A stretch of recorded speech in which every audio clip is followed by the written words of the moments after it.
नमस्कार, सत्येंद्र.com में आपका स्वागत है। एक नजर अब तक की सुर्खियों पर। भारत जोड़ो यात्रा में राजस्थान में आज राहुल गांधी ने बीजेपी के लोगों को जवाब देते हुए कहा कि मैं नफरत के बाजार में मोहब्बत की दुकान खोल रहा हूं। राहुल गांधी ने बीजेपी के नेताओं को लेकर कहा कि आप उससे नफरत करो, गाली दो, ये आपके दिल की बात है। आपका बाजार नफरत का, मेरी दुकान मोहब्बत की। राहुल ने कहा ये केवल राहुल गांधी नहीं, ये पूरा संगठन कर रहा है। राहुल गांधी ने कहा कि इस पार्टी ने देश को आज़ादी दिलाई। महात्मा गांधी, जवाहरलाल नेहरू, सरदार पटेल, अंबेडकर, आज़ाद, इन सब ने नफरत के बाजार में मोहब्बत की दुकान खोली थी। यही हम करते हैं। ये बीजेपी के लोगों को जवाब है। आप भी नफरत के बाजार में मोहब्बत की दुकान खोलना शुरू करिए। अंत में आपको भी करना पड़ेगा, क्योंकि हमारा देश मोहब्बत का देश है, नफरत का नहीं। राजस्थान के अलवर में जनता को संबोधित करते हुए राहुल गांधी ने राजस्थान सरकार की चिरंजीवी स्कीम और अंग्रेजी माध्यम स्कूल खोलने जैसे कई कामों की तारीफ की। साथ में ये भी कहा ये कम है, अंग्रेजी माध्यम स्कूल और खोले जा सकते हैं, जिससे हर बच्चा हिंदी के साथ साथ अंग्रेजी सीखकर दुनिया में बात कर सके और अमेरिका में जाकर भी उनका मुकाबला कर सके। राहुल गांधी ने कहा कि बीजेपी नेता नहीं चाहते कि स्कूलों में अंग्रेजी पढ़ाई जाए, लेकिन उनके सभी नेताओं के बच्चे अंग्रेजी मीडियम के स्कूलों में जाते हैं। दरअसल वो नहीं चाहते कि गरीब किसानों, मजदूरों के बच्चे अंग्रेजी सीखें, बड़े सपने देखें और खेतों से बाहर निकलें।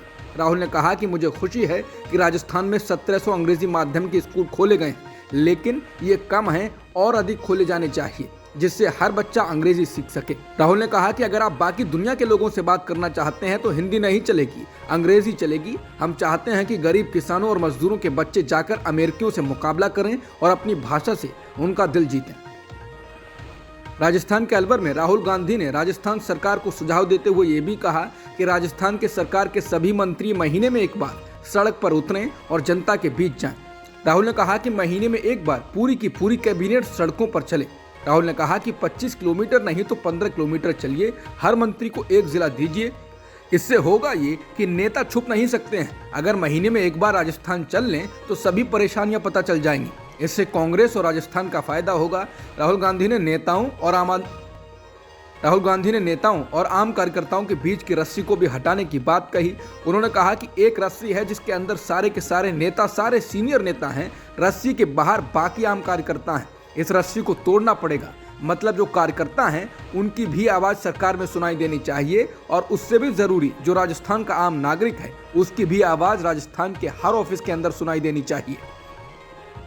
देश में महंगाई की मार के बीच राजस्थान में गहलोत सरकार ने राहत देने वाला ऐलान किया है। मुख्यमंत्री अशोक गहलोत ने ऐलान किया कि राजस्थान में 1 अप्रैल से रसोई गैस सिलेंडर की कीमतें 500 रुपए तक कम होंगी। उन्होंने कहा कि अप्रैल में गहलोत सरकार गरीबी रेखा से नीचे के लोगों और उज्ज्वला योजना में नामांकित लोगों के लिए 500 रुपए में रसोई गैस सिलेंडर उपलब्ध कराएगी। गहलोत ने कहा कि अभी मैं केवल एक ही बात कहना चाहता हूँ, उज्ज्वला योजना के तहत प्रधानमंत्री मोदी गरीबों को LPG कनेक्शन और गैस चूल्हा तो देते हैं, लेकिन सिलेंडर खाली रहता है, क्योंकि इसकी कीमत अब 400 से बढ़कर 1040 हो गई है। गरीब परिवार इस सब्सिडी का इस्तेमाल एक साल में 12 सिलेंडर के लिए कर सकते हैं। ये 1 अप्रैल से बजट पेश होने पर लागू होगी। भारत में तवांग झड़प को लेकर जब सियासत चल रही थी तो चीन उसी दौरान एक खास तैयारी में था। एक रिपोर्ट में कहा गया है कि हाई रेजोल्यूशन सैटेलाइट की तस्वीरों में दिखता है कि तवांग झड़प के बाद चीन ने अपने एयरबेसों पर बड़ी संख्या में ड्रोन और लड़ाकू विमान तैनात कर लिए थे। एक मीडिया रिपोर्ट के अनुसार चीन के एयरबेसों की ये तस्वीरें तब की हैं जब चीनी गतिविधि बढ़ने पर भारतीय वायुसेना ने अरुणाचल प्रदेश के आसमान पर लड़ाकू हवाई गश्त लगाई थी। पिछले कुछ हफ्तों में वायुसेना ने चीनी विमानों का पता लगाने के बाद कम से कम 2 मौकों पर अपने लड़ाकू विमानों को उड़ाया है। हाई रेजोल्यूशन सैटेलाइट तस्वीरों को लेकर NDTV ने मैक्सर की तस्वीरों के हवाले से ये रिपोर्ट दी है। रिपोर्ट के अनुसार अरुणाचल प्रदेश की सीमा से सिर्फ 150 किलोमीटर उत्तर पूर्व में स्थित चीन के बांगड़ा एयरबेस की एक तस्वीर में अत्याधुनिक WZ-7 सोअरिंग ड्रैगन ड्रोन की मौजूदगी दिख रही है। सोअरिंग ड्रैगन का 2021 में पहली बार आधिकारिक तौर पर अनावरण किया गया था, जो 10 घंटे तक बिना रुके उड़ान भर सकता है। सोअरिंग ड्रैगन को खुफिया निगरानी और टोही मिशन के लिए डिजाइन किया गया है और ये क्रूज मिसाइलों को लेकर भी जानकारी देता है। रिपोर्ट में कहा गया है कि बांगड़ा की तस्वीरें पिछले हफ्ते अरुणाचल प्रदेश में भारतीय वायुसेना के प्रमुख अभ्यासों के साथ मेल खाती हैं। ये तस्वीरें युद्ध के अभ्यास की निगरानी करने, भारतीय वायुसेना की रणनीति का आकलन करने और भारतीय रडार और इलेक्ट्रॉनिक चीज़ों का पता लगाने के लिए चीनियों के प्रयास का संकेत देती हैं। तवांग में भारत और चीन के सैनिकों के बीच हुई झड़प को लेकर संसद के शीतकालीन सत्र में लगातार हंगामा हो रहा है। सोमवार को एक बार फिर राज्यसभा में कांग्रेस सांसदों ने इस मुद्दे को उठाया। चीन भारत सीमा विवाद के मुद्दे पर चर्चा के लिए राज्यसभा में कांग्रेस सांसद जेबी माथेर, सैयद नसीर हुसैन, प्रमोद तिवारी ने सस्पेंशन ऑफ बिजनेस नोटिस दिया, जबकि कांग्रेस सांसद मनीष तिवारी ने इस मुद्दे पर चर्चा के लिए लोकसभा में स्थगन प्रस्ताव नोटिस दिया।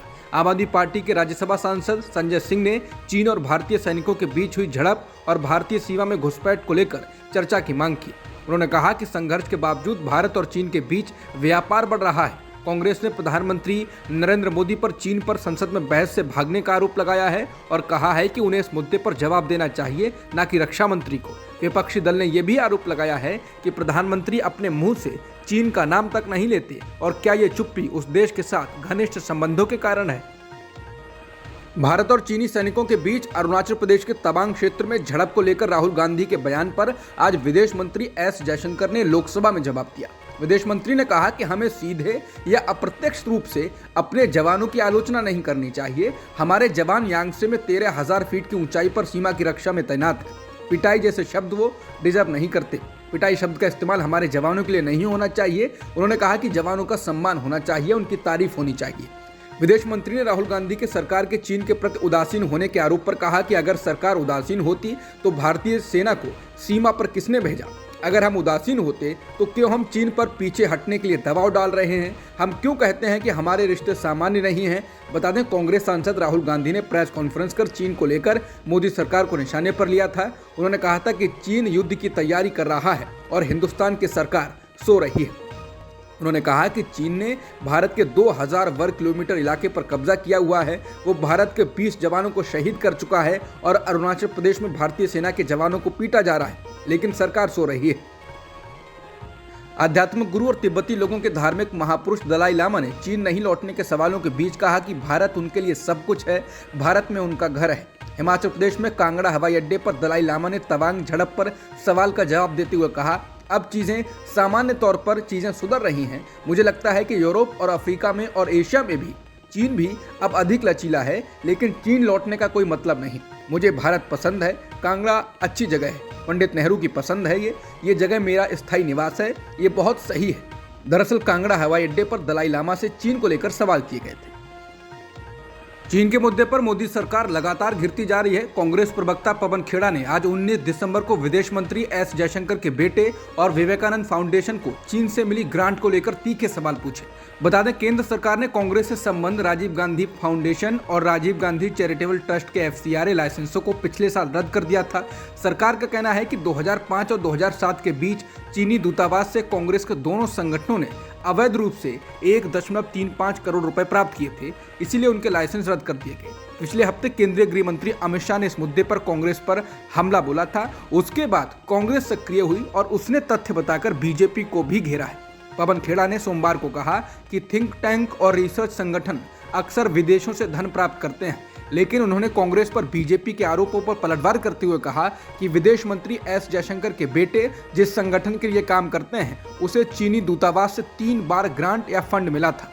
खेड़ा ने कहा कि राजीव गांधी फाउंडेशन को चीनी दूतावास से मिला पैसा तो सार्वजनिक डोमेन में है।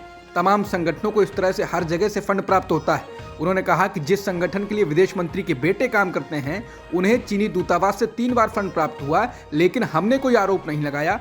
अब बीजेपी ने जब कांग्रेस का मामला उठाया है तो उसे विदेश मंत्री के बेटे को चीन से मिलने वाले धन पर जवाब देना ही होगा।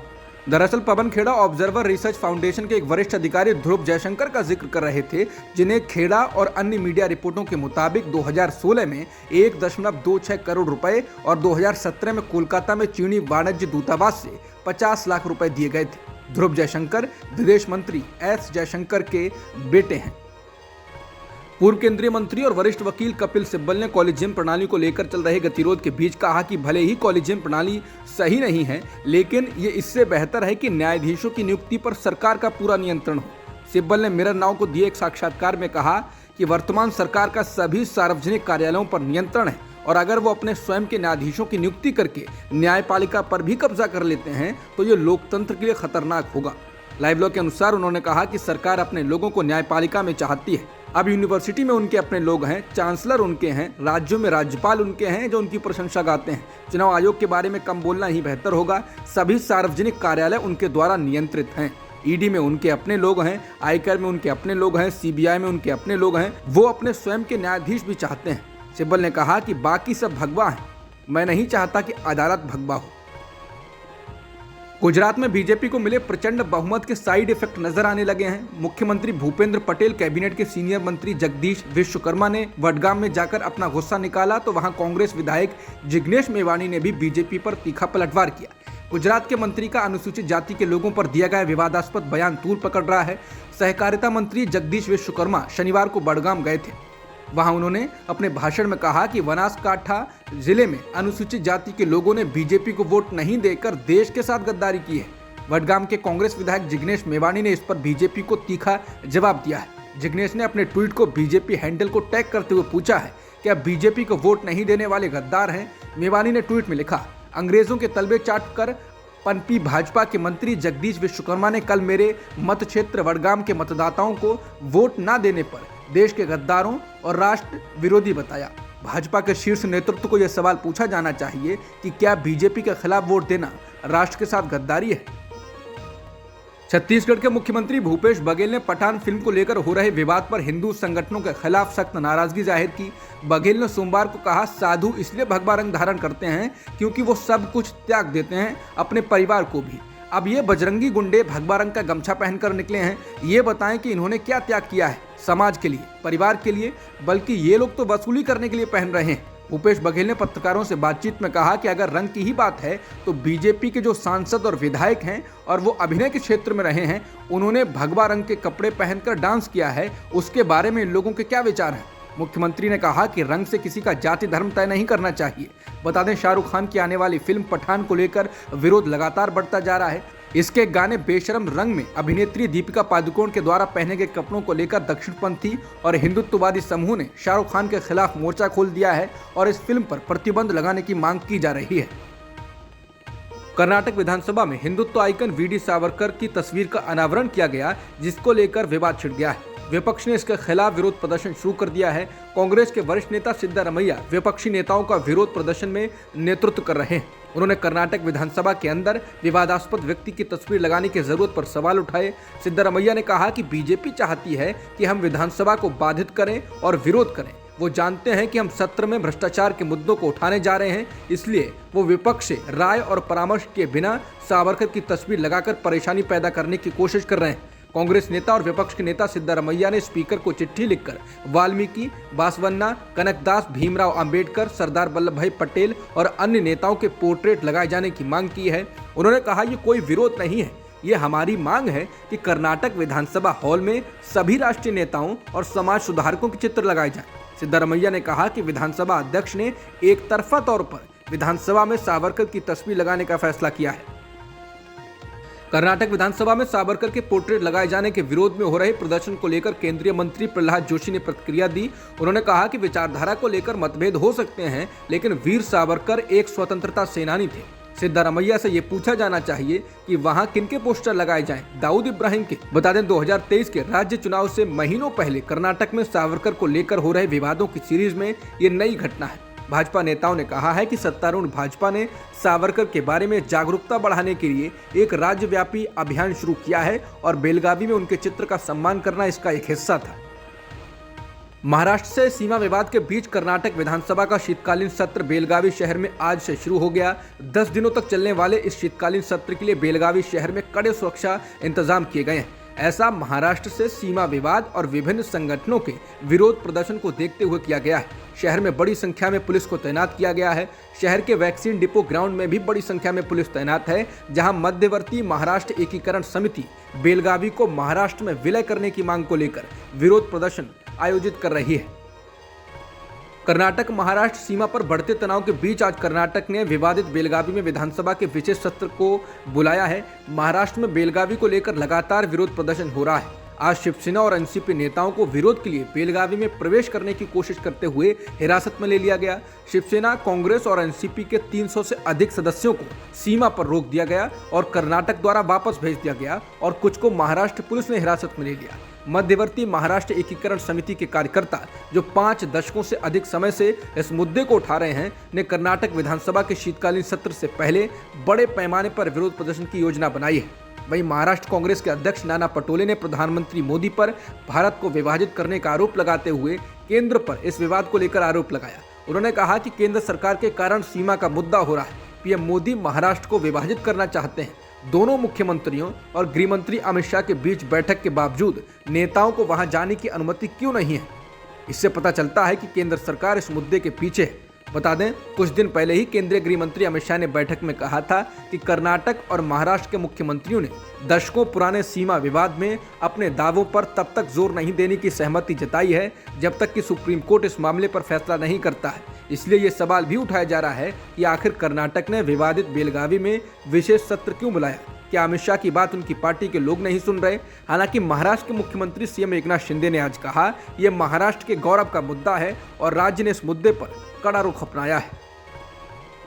बेलगावी जाने से रोकने को लेकर शिवसेना के ठाकरे गुट के नेता अरविंद सावंत ने बेलगावी जाने पर रोकने की आलोचना की। उन्होंने इसे संविधान पर हमला बताया। लोकसभा में शून्यकाल के दौरान ये मुद्दा उठाते हुए उन्होंने अमित शाह से इस मुद्दे पर दखल देने की बात कही। उन्होंने महाराष्ट्र एकीकरण समिति ने नेताओं की सुरक्षा की भी मांग की।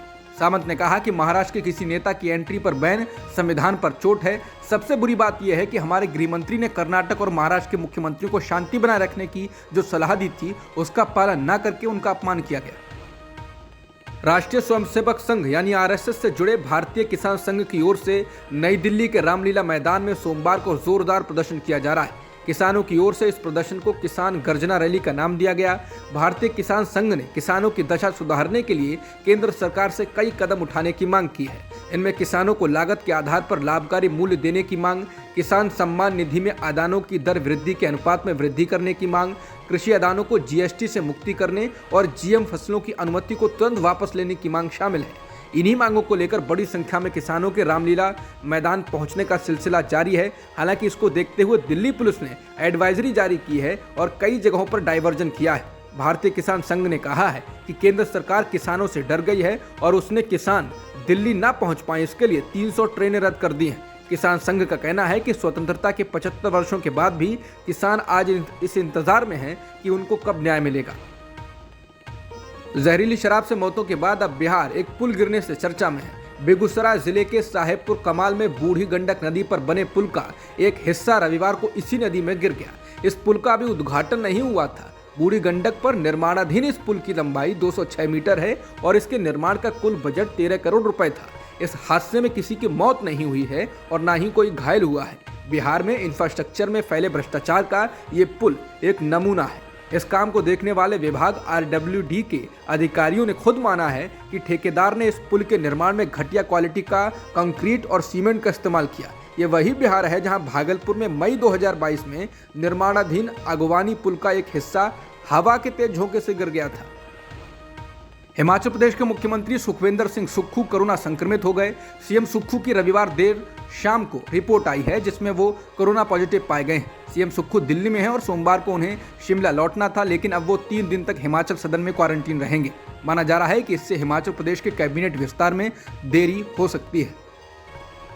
तहरीके तालिबान पाकिस्तान यानी टीटीपी के आतंकियों ने रविवार को पाकिस्तान में घुसपैठ की। टीटीपी के आतंकी उत्तर पश्चिमी प्रांत खैबर पख्तूनख्वा में घुस गए और एक पुलिस चौकी पर कब्जा कर लिया।